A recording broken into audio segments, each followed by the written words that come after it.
Good morning, everybody. How's everybody on this Friday, March the 25th?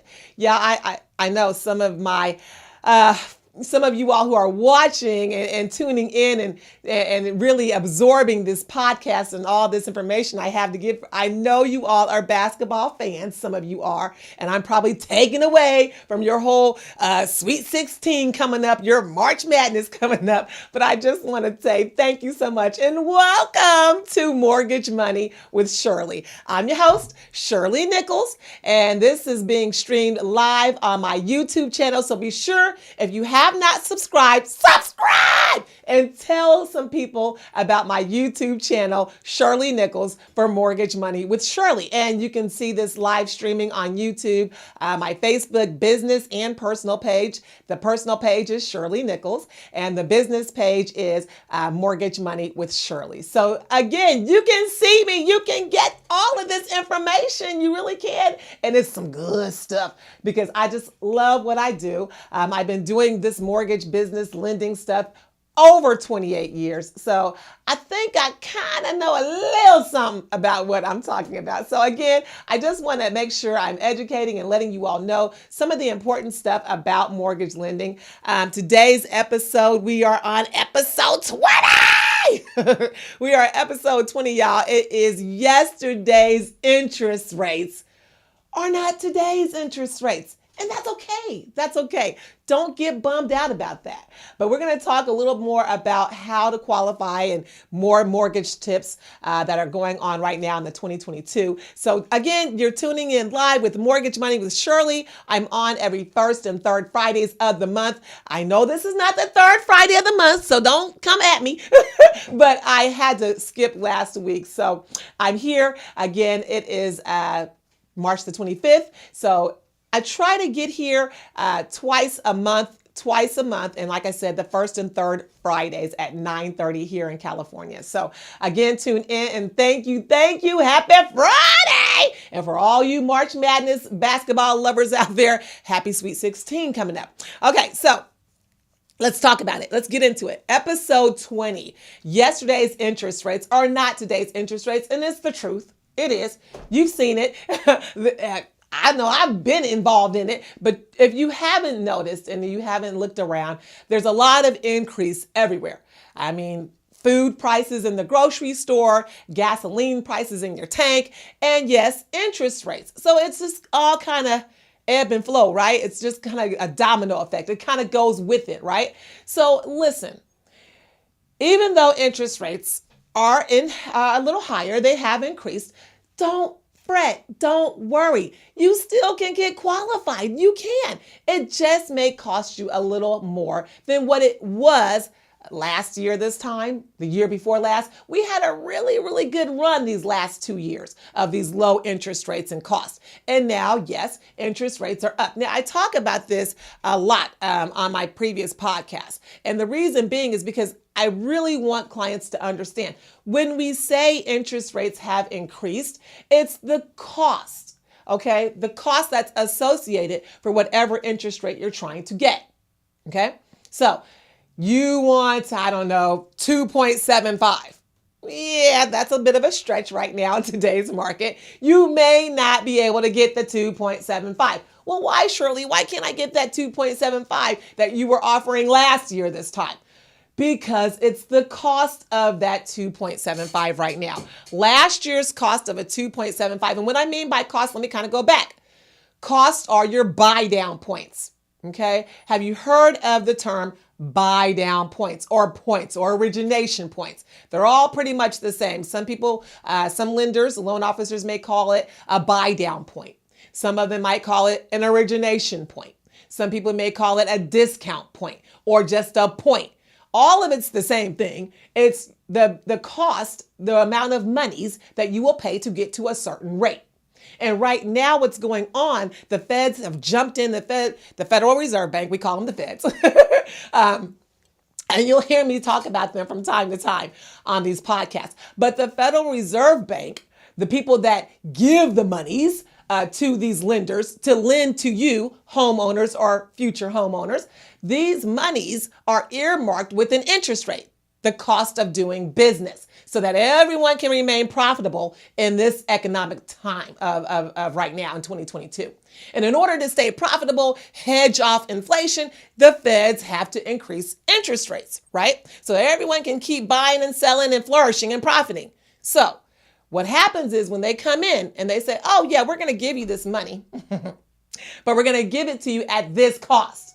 Okay. So you have what the feds are willing to do at this cost, and then you have the lender's cost. Okay. So these two costs, and then not only the lender has their cost, and we, for a better term to use, a more accurate term to use, is the adjustment. Okay. There's an adjustment or a hit to this interest rate that the feds have given. Okay. So the Fed says, here's the rate, here's the benchmark, here's what it's going to cost. Then the lender comes in on top of that and says, yeah, we want a little bit of that pie. We want a little bit of that action. So we're going to put on another point or two, an adjustment. And then there's also every now and again a third component to this, which is Fannie Mae and Freddie Mac. I know pretty much all of you have heard about Fannie Mae and Freddie Mac. Okay, they're all encompassing. They're the guidelines, they're the rules, they're the person for this mortgage lending business, right? So Fannie Mae and Freddie Mac says, oh, we have an adjustment. We want a piece of this action too. So then they put on their adjustment or their cost or their point. And then all this, feds, lender, Fannie Mae, Freddie Mac, all of this is what comprises, or this is the collaboration, if you will, of this interest rate and their costs. Okay, that's what happens. These costs have to be paid for. Well, so who wants the money? Surely, who wants it? The homeowner, the future homeowner, the person who wants to refinance or buy a house. They want this rate. So you want this rate, this money, okay? You want this money, you got to pay for it because they're not going to give it to you for free. That's it. That's all. So I hope, in layman's terms, what I just explained or broken down to you in the simplest of terms, I hope that kind of makes some sense to you. You're going to pay to get this money. Okay. It's just like buying a car. You're going to pay to buy this car, right?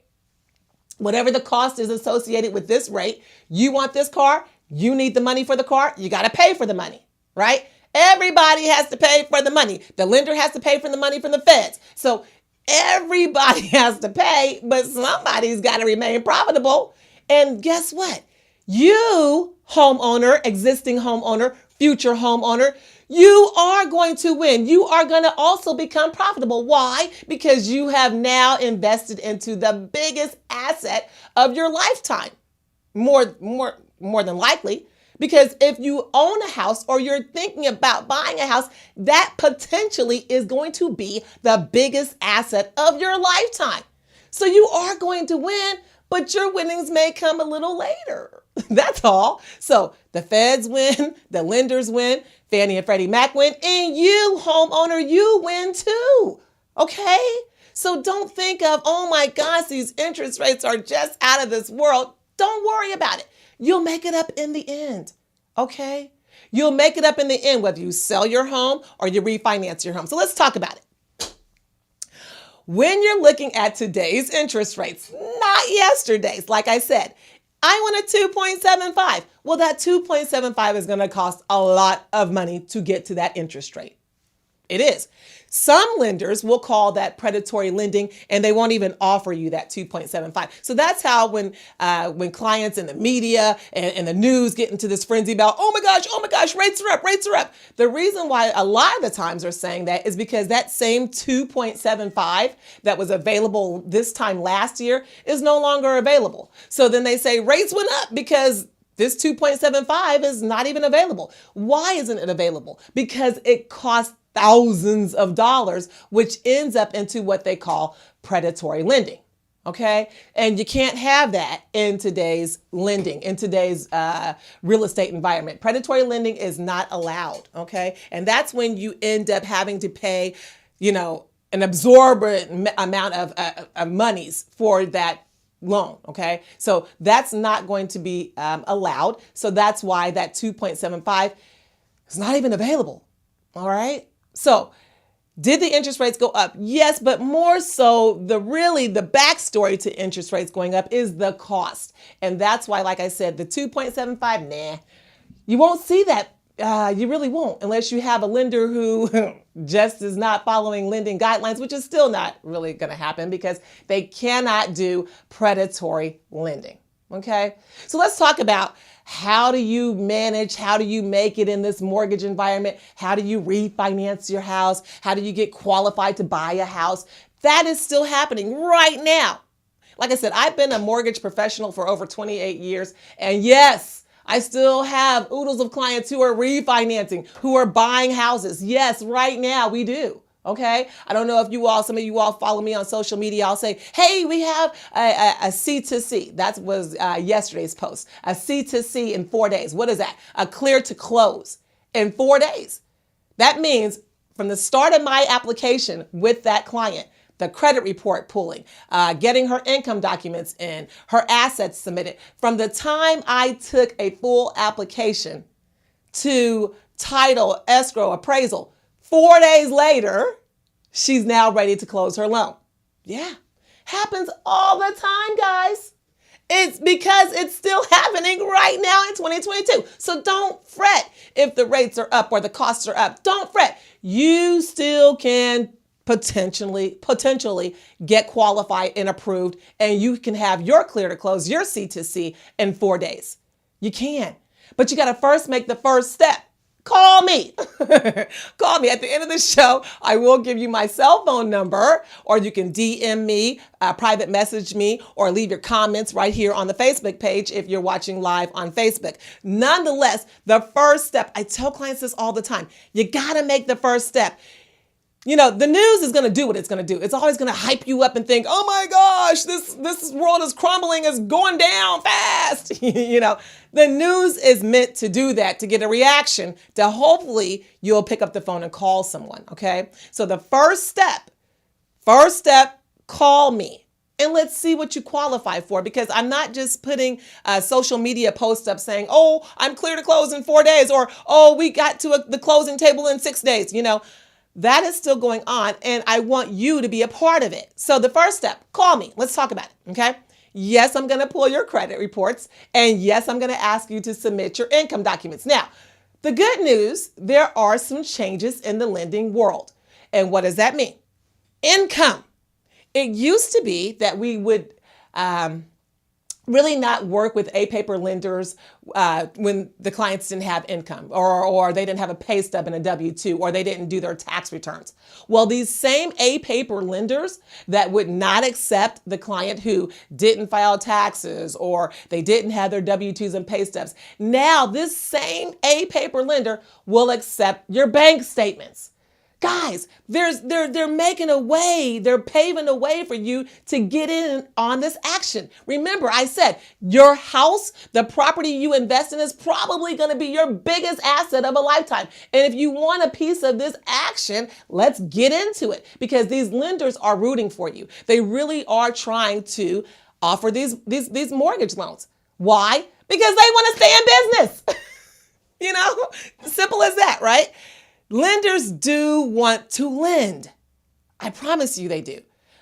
Partly because they want to stay in business. If they didn't have you, homeowner, future homeowner, if they didn't have you to lend to, and they're a whole mortgage company, what are they going to do to stay in business? Hello? So that is why I said, yes, call me. Let's talk about it, okay? Because now there are some more programs that are coming down the pipe. And like I said, one of them is huge. With these A-paper lenders, there used to be a time not too long ago, I'm talking last year, most of these A-paper lenders would not offer what they call a bank statement program. But there's a bank statement program going on right now, and you can use your bank statements to qualify for a refinance or a purchase of a new home. Okay? Those new guidelines and programs are in place right now. But first step, first thing, call me. Let's talk about it. Now, the bank statement program is one thing. And like I said, these lenders are improving and are doing more things to try to get people approved for their mortgage loans. There is also For you more savvy buyer, the savvy client that already has, 2 and 3 properties, and you want to buy another property, right? Now, again, let's just say you want to buy another property. And you all know some of these existing homeowners who have 2 and 3 houses already, you already know that we use a lot of your rental income to qualify you, right? Now, this is tax season, tax tip, okay? It's tax season, and here's a tax tip. Before you file your tax returns, if you haven't filed them and you have rental property, please do your Schedule E. Please do your Schedule E as an elephant. Have that Schedule E ready to go. Here's another tax tip. On that Schedule E, if you know in 2022 that you want to buy another property or refinance another property, if you know that to be true, please, on your Schedule E, don't write off a bunch of expenses. Please. Because again, when you're trying to qualify for that rental income, it is not dollar for dollar. Shirley, I collected $100,000 on my 123 Main Street property. My tenants paid me $100,000 this year. Guess what? Surprise! Most lenders are not going to give you that full $100,000. There's things that they pick and pull out of that $100,000. The main bulk of this picking and pulling are your expenses. Okay? Believe it or not, those expenses are a problem. So if you collected $100,000, but you said, I put in an $80,000 security system, and this $80,000 security system is an expense, guess what? They're going to take that away from your $100,000. And now it looks like you've only collected $20,000 for the year. Okay? Be mindful of these expenses, because a lot of the times, I know my clients, I've been doing this for 28 years. Most clients are writing off these expenses so they can try to either decrease what they owe to the IRS, or they try to get more of a refund. Either way, what I'm saying is this. If you know that you want to buy another property or refinance a property in 2022, and we ask you for these tax returns, be mindful. If there's expenses on there, they're going to back that out of your income, okay? So be very careful about that. Now, there is a new program. I'm telling you, these lenders are wanting to work with us. They're wanting to get you into a home or refinance a home. So they've come up with another program about rental income. So what they have said is, guess what? If you are trying to buy a home, or even if you're trying to refinance and you haven't did your tax returns, and remember, I said that Schedule E is very important when you're trying to buy or refi, right? That Schedule E is very important. However, what these lenders have said is, guess what? If you haven't filed your tax returns, we're going to do away with asking you for that Schedule E, and we'll let you do the projected rental income. Do you know how huge that is? That's huge. Okay? There are some A-paper lenders right now that I work with that will allow us to say, hey, guess what? On the application I'm taking, this person is going to have a projected rental income amount that they're going to use in hopes to get you qualified to buy the house or refinance the house, right? So this projected rental income is good for buying or refining. Okay? It is. But again, it's for the client who hasn't filed their tax returns, or maybe you have, but you don't want to submit your tax returns. When they ask for the Schedule E, you can use that projected rental income program that they have put in place. It's great. It's huge. So once again, the lender is trying to help you. They're trying to help you. The next thing I want to talk about, when you talk about buying a property, a lot of clients get concerned and nervous. Where am I going to get this down payment and these closing costs from? Guess what? There's like 3 major components of where you can possibly get this money from, right? 1, if you have not looked into, or if you haven't, did your due diligence, get into that 401k. What'd you say, Shirley? Get into your 401k. Yes. If you're trying to buy a home and you're working with a company that's offered 401k, and you've built your 401k up, and your mom or your dad or your grandfather or your grandmother has told you, don't touch your 401k, baby. Leave that alone for your retirement. Yeah. Okay, I get it, right? But what they left out, these parents or grandparents of yours, what they left out is if you're trying to buy a home, ask questions about your 401k. What'd you say, Shirley?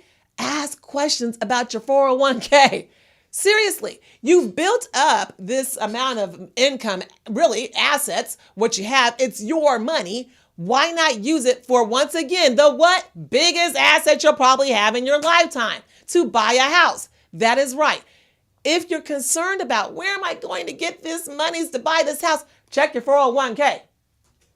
Seriously, folks. And I know I've got plenty of clients who have said to me, well, Shirley, I can't borrow against my 401k. I work for the county of LA. I work for the school board of whatever. Guess what, guys? Yes, you too can borrow from these, what they call pension plans, or these 403c cafeteria plans, whatever that plan is called, where you've dumped a bunch of money into. Call them. And 9 times out of 10, what they're going to say is, yes, if you're buying a house, we call that a hardship loan or a hardship withdrawal. I don't know why they call it a hardship. You're buying the biggest asset of your lifetime potentially, but they're calling it a hardship. Fine. Call it whatever. You could call it a side ship. I don't care. Whatever this is, you need to call your 401k plan and ask them, I'm going to buy a house. Do you guys have a hardship withdrawal or a way to withdraw this monies so I can buy a house? It's just that simple. It really is. So 1, if you're trying to buy a home and you need some cash, 1, call the 401k. That's one of the resources I would use, or whatever the pension or the retirement funds, whatever your corporation is calling it, call them. Okay? That's the first thing. The second source that you can use to pay for down payments and closing costs, gift funds. What'd you say, Shirley? Gift funds. Gift funds. They are a gift. It's not a loan. Okay? Let's be clear. It is a gift. You have given it to me as a present, as a Christmas gift. It's a gift. Birthday gift. Call it whatever you want to call it. It's a gift. Yes, from family and friends. Get a gift, right? Now, let's be clear again. The gift funds will come from what the lender calls a donor. That donor funds, that donor person has to be able to afford to give you this gift, okay? And of course, once you call me, we can talk about how much is allowed on this gift. But nonetheless, the gift is important because the donor has to show proof that they can afford to give it to you, okay? So what does that mean? Well, let's say Mary Jane is the donor. Mary Jane has $10,000 in her bank account, and she wants to gift you $9,999 worth. Probably can't afford it. Okay, that's pretty much how that's going to look. So make sure whomever you're getting the donor or the gift from, make sure that they can afford it, because they will ask for proof that this donor can afford to give you this gift. Okay. And again, like I said, you'll need to check and see how much is allowed and what the maximum threshold is and all that kind of stuff for these gift funds. Okay. But that's a second source, gift funds. Okay. Yeah, try it. The third source I want to talk about, it goes a little bit deeper into refinancing your current home. Yes, you can do what's called a cash out refinance on the existing home that you have.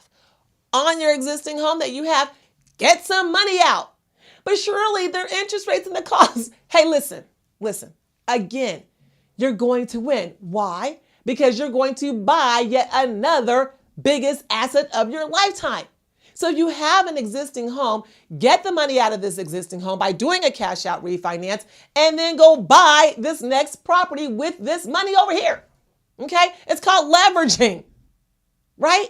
You want to leverage. I have to do that little dance, guys. I'm sorry, but seriously, leverage what you have, buy this next one. Okay? Because that's when you know you're in the real estate game. You're starting to build up your portfolio. And this new property that you're going to buy, so say little Tommy is off to college next year, or little Tommy is off to college in the fall. Why have him in the dorm? Why have him live in an apartment with 4 other kids? He can live in a house that you have just bought. Okay? He can live in your rental property, or maybe you're saying that you're buying this new house and that you're going to gift this new house to Tommy. That's his, I don't know, college gift. I don't know. But yes, parents are buying houses for their kids right now. And I tell you, it is one of the greatest, greatest ideas and tips.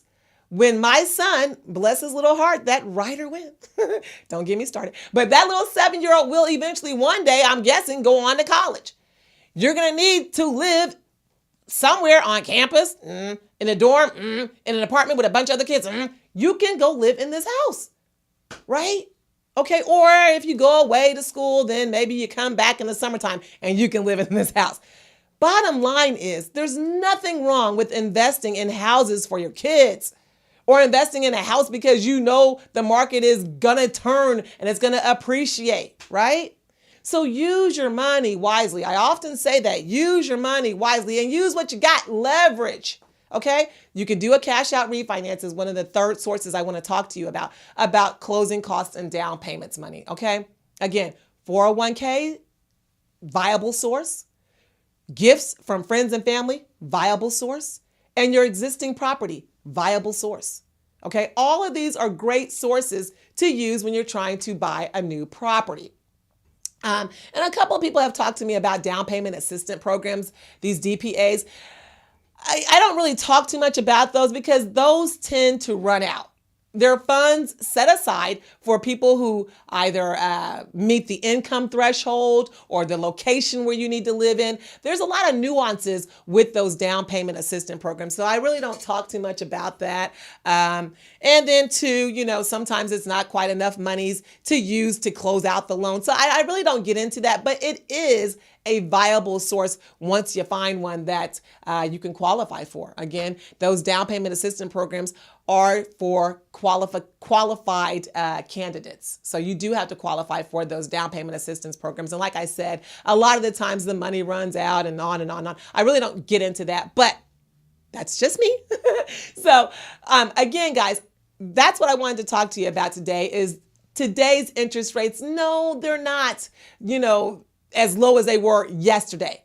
But we can't go back to yesterday. We got to keep pushing forward, and we're going to keep moving forward because there's lots of houses to buy and there's refinance monies to give. Okay?